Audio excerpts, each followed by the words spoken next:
Hello, guys. Welcome back to the channel. My name is Ern. Buy, sell, trade, collect, and grade. I don't know what happened to my hands lately, but they're like peeling like a lizard. Not sure why. Welcome back to the channel. Happy Monday. Hope you had a good weekend. I was out of town for a bit, and so traveling for work to the Midwest, and now back. Had to catch up on family time, and so the uploads. It's what happens. I was able to get a Final Fantasy video out this weekend, so if you watch that video, by the way, this is a Pokemon video, so don't click away. If you're able to watch that video, good information on the market, a lot of retracing happening, a lot of the graded premiums going away. It's sad, but it's expected. Anyway, today's video. First things first, if you're new to the channel or if you like the channel, make sure to comment, like, subscribe. In this video, to kick things off, we are going to give away a 151 booster bundle, which Adam Zong 22, the guy who won the last one, you won, and you keep commenting on the videos. So, reach out. Or don't reach out, so I won't give it away to you.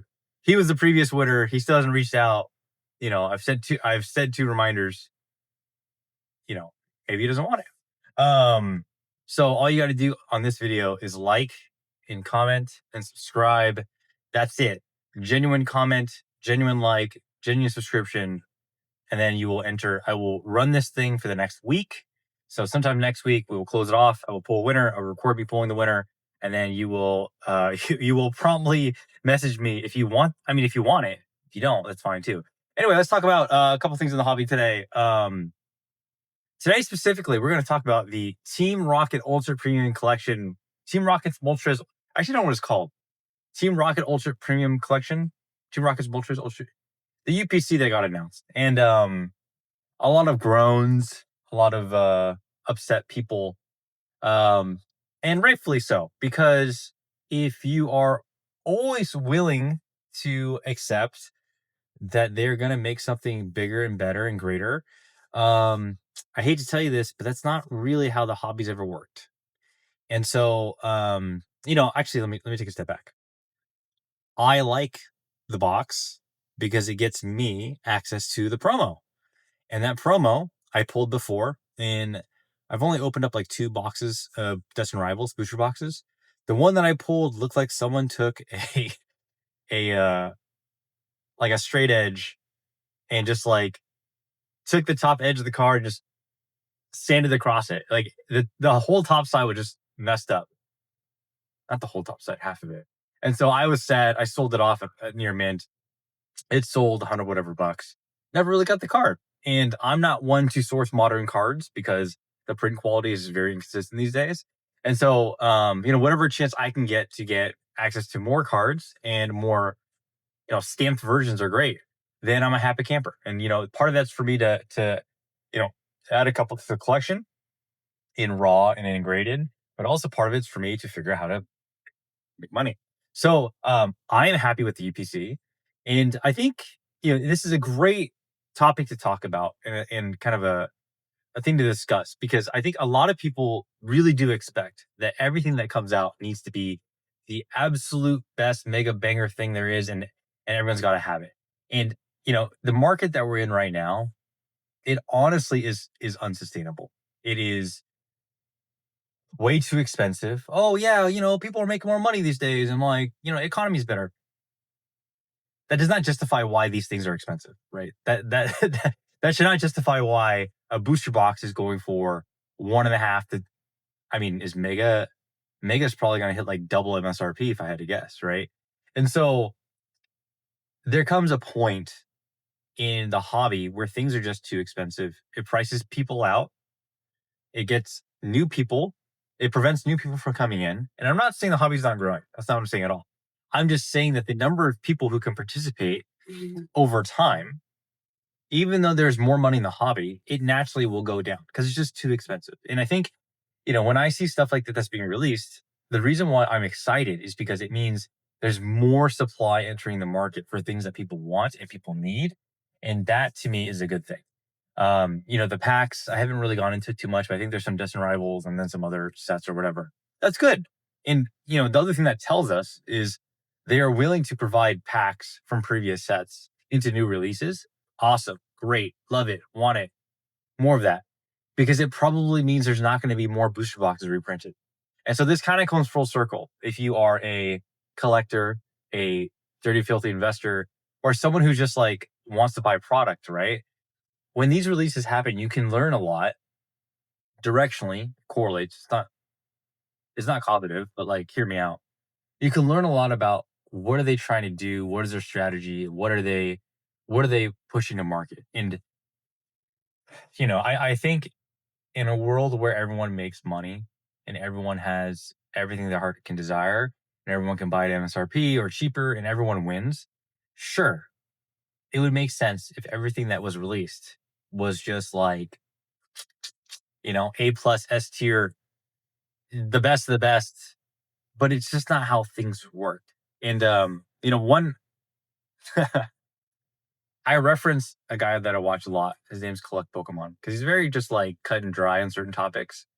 He had a video as of late that was about people who complain about the hobby and saying that it's meant for we're not the target audience. That's meant for kids, and that like, why are you buying these things? Why are you investing in them? Why are you collecting them? And like the summary of his latest video is basically like, guys and girls, this is just how it works. And you can complain about it, which, I've done my fair share of complaining. I complain a lot. Or you can just accept how it is and work around it and use it to your advantage and improve your collection or whatever around it. And, I think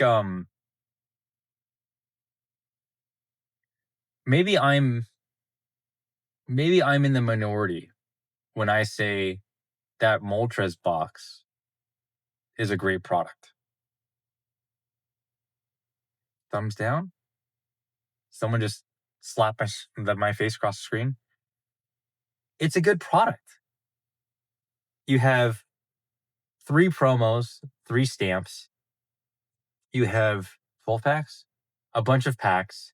Like, you got to keep in mind, we had the Greninja UPC, we had the Terapagos, Turtle TPC, Turtle UPC, and those didn't have promos, right? Wait, hold on. One of these boxes, anyway, didn't have anything of meaning outside of packs. And now that we're getting something with promos, and it's not like the Charizard UPC or the Celebrations UPC, people are really upset and they get poo-poo. I will tell you though, it is good that the market, not everyone wants this thing, because the market can actually slow down and we can actually satisfy demand for the packs and the sets through something that, is to what some people consider lackluster. That is a good thing. The market needs that. The audience needs that. The buyer pool needs that. Everyone needs that, whether you believe it or not. And like, let me use a stark example, right? I feel really good about my Sword and Shield. I have a lot of Sword and Shield booster boxes that I bought a long time ago. Call them investments, call them my untamed my collection, whatever, right? I feel really good about them day by day, not necessarily because market price is going up. That is a big part of it, but because the more that they focus on supplying Scarlet and Violet and printing Scarlet and Violet and satisfying that demand, right? The more that I can feel confident that my purchase in Sword and Shield and older product is going to do well. And, I use those collection pieces to trade into other collection pieces. I've somehow, been lucky enough to ride multiple waves and booms of this, but it's that conviction that I have, but it's based off of, I know that they are trying to satisfy demand. The more stuff that comes out that people don't get access to, I don't know how to explain it, but it is not actually good for the hobby. It's like a ticking time bomb because it requires in the future some sort of intervention that could be radical, right? Oh, is that gonna be a crash? Is it gonna be a reprint? I don't know. But it will require them to do something about it in a way that I think will impact most people who have heavy collections, heavy bags, investments, whatever you want to call it. And I don't, you don't, we don't want that, right? We would like a steady resolution, steady satisfaction to demand, and getting people excited, fed, but not like foie gras, foie gras, foie gras. You know foie gras, right? It's like duck, it's duck liver, but it was a couple years ago. It was last decade. It was banned in California because it was considered inhumane how it was farmed. And what they did was they would just stuff they basically just like stuff ducks with a bunch of food and get them so fat so they would have enlarged livers and then they would harvest them. Very grotesque and inhumane. Anyway, you don't want that, right? You want people who have been excited enough, they're eager enough, and they get enough, but not too much. So they're still constantly plugged into the hobby. And I think I think people believe that if there's less product in the hobby and demand keeps going up, then that's like a great thing, over time. And I just don't believe that. I think that that creates a lot of this like tension between buyers and sellers and vendors and traders. And like, it just creates a lot of this like animosity just because like the company, the ones who control all this are not willing to satisfy demand by printing more. So anyway, that reason aside, stamp promos, I'm a big fan of. I've and they historically have not been cards that are easy to grade across all eras, really. Okay, I shouldn't say that. Most eras, stamp promos, right? They're not they're not easy to grade. And I like that chase because I know that that card in a PSA 10, if it's anything like the Cake Eevee, everyone knows Cake Eevee at this point in English, then a PSA 10 goes for like 10 to 15x the cost of raw. So you got to start breaking down the layers of like these releases and what excites you, what doesn't excite you, because I think it's really easy to say like if they don't release something that's an absolute insane banger, then I'm going to be upset. We have Phantasmal Forces coming. Phantasmal, Phantasmal Fire, Phantasmal Forces. Wait, Phantasmal Flames. That set is probably going to break the internet, both from like sales, graded copies. Uh, I you know I don't get hype that often, but I bought into that hype. That set is going to be phenomenal. Um, and so, we have a lot to look forward to. There's a lot coming down the pike to the point where you have to wonder what's going to equalize a lot of the demand. What's going to slow things down so that the normal person, the person who is working 9 to 5 and they only have so much money, how can they participate? And, I think in the YouTube land and in content world and in the vendor space, more money is like important. But I think it's important to kind of critically think about how do you get more people involved?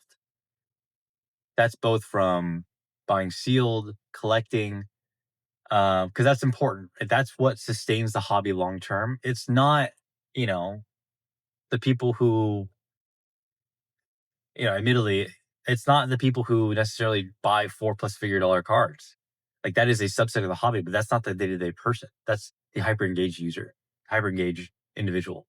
So anyway, this rocket box, I'm all for it.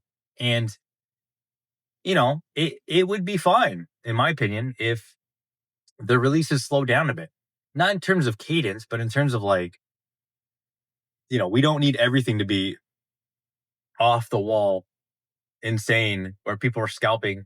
And admittedly, that GameStop where that fight broke out and someone got, you know, stabby stabby pokey pokey, that happened near me, like within 20 minutes of my house, in the Bay Area. And so I'm all for a slowdown. Get more supply in the space, get more people satisfied. Because these markets, they come and they go and then they return. They come and they go and return. And I think like if you're thinking super duper duper long term, then this is the kind of stuff you would welcome. What's funny about the I'm ranting about the investment community. What's funny about the investment community is many people will claim that they are here for 4 to 5+ years. And they will get incredibly excited and rally behind when Destined Rivals goes from like 200 to 300. Destined Rivals came out 3 months ago. So yeah, that's good for your investment, but it shouldn't matter if your goal is to be here for a long time. Anyway, that's a little wrenching. I need to interject. Got one quick reminder. I have two exciting podcasts coming up that I have been graciously invited to cooperate on and to join in on. The first is next week on Wednesday, September 3rd.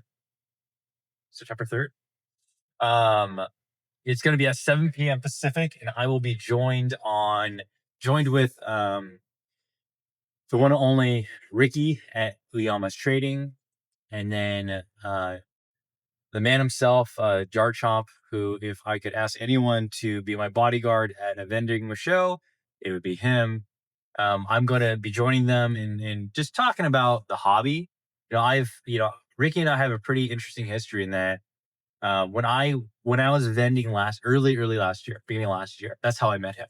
We traded, we sold cards. And ever since we've been good friends. We talk, exchange, talk about things.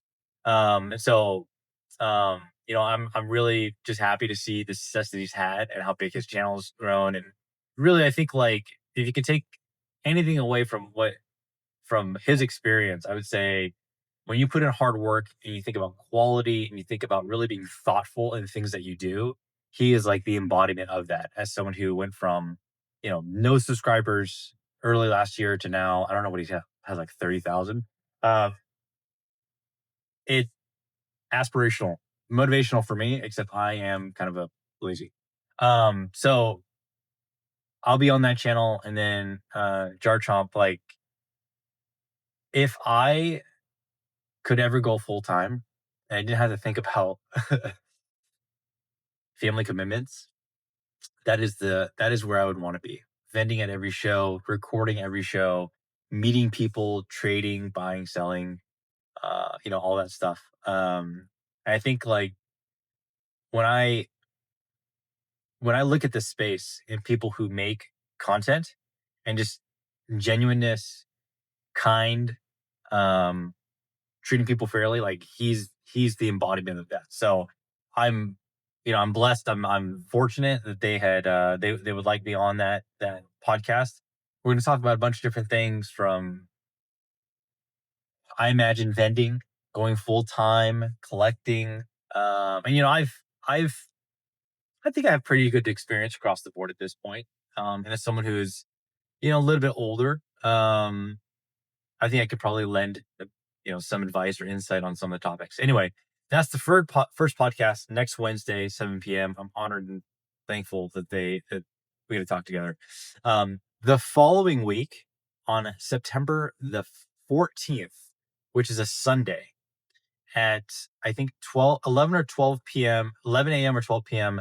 Pacific, I will be joining a conversation with two really awesome creators, YouTube guys who are core collectors in the hobby. Um, Sorry, I drew a blanket. Bonnie Tastic, and then Pokemonsta TCG. Let me talk through Bonnie. So back in the day, when I focused only on Japanese stuff, mid-era, older stuff, only Japanese fanatic, and I still am.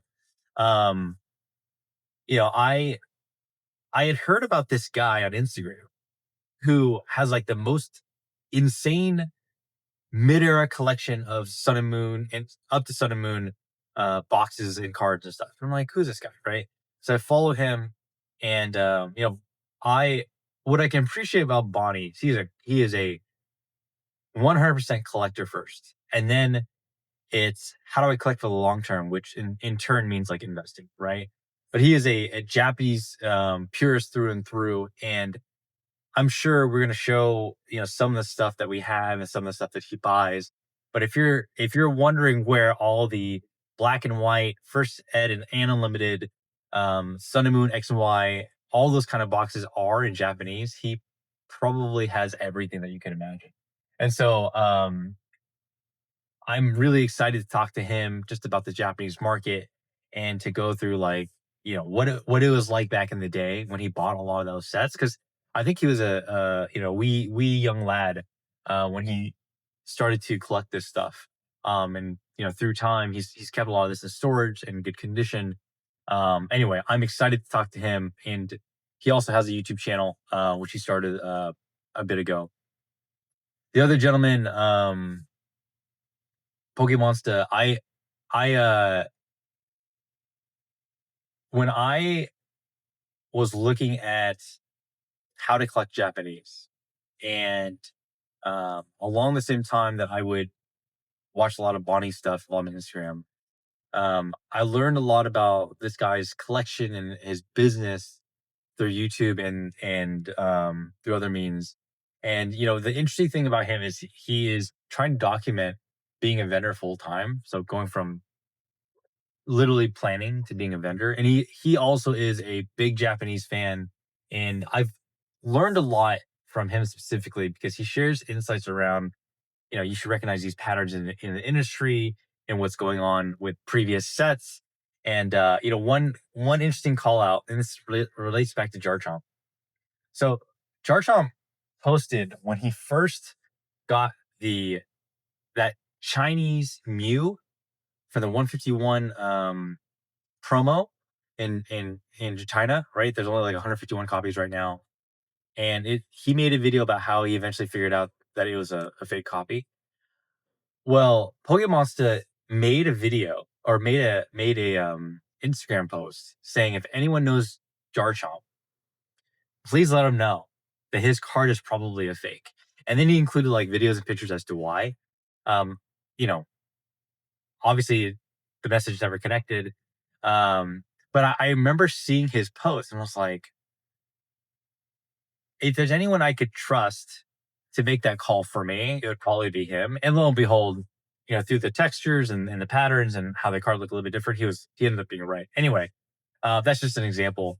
I'm excited to talk to them both. They are really interesting guys. And I think my challenge in collecting Japanese these days, there are not a lot of pure, Japanese collectors anymore, or even investors, right?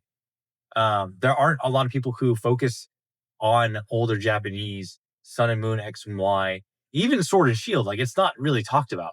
And so I welcome any discussion with people around the Japanese market, Japanese sealed, Japanese collecting, because honestly, that's when I got back to hobby. That was really what got me excited, knowing that print quality is better, there's more exclusives, and just population for a lot of these cards, these sets is way lower than English. So I'm excited to talk to them. We'll probably talk about where the Japanese market is going. If I were to collect today, what I would collect. We have a lot of different topics. Anyway, 2 podcasts coming up. I'm excited. And I love talking to other people in the hobby. And one thing I could recommend, it would be the hobby can be very insular if you don't have a social network, friends, acquaintances, if you don't go to shows. So even for me, as someone who, busy with work, spend a lot of my free time selling, if I don't get out to a show and meet people and talk to people face to face, it can be tough. So I like the opportunity. It keeps me motivated, excited, and I just generally like talking to people. Anyway, 24 minutes. How did we do? Okay, that's it. That's today's video. Rockets, Moltres, UPC. It's fine. It's good. The box is great. Like, there's not, you know, we'll take it. We will take it. And that's it. 2 podcasts coming up. Links down below with the schedule and the dates. Thank you guys for watching. I appreciate all the support. It means more than you know. And I will catch you guys in the next one. Peace.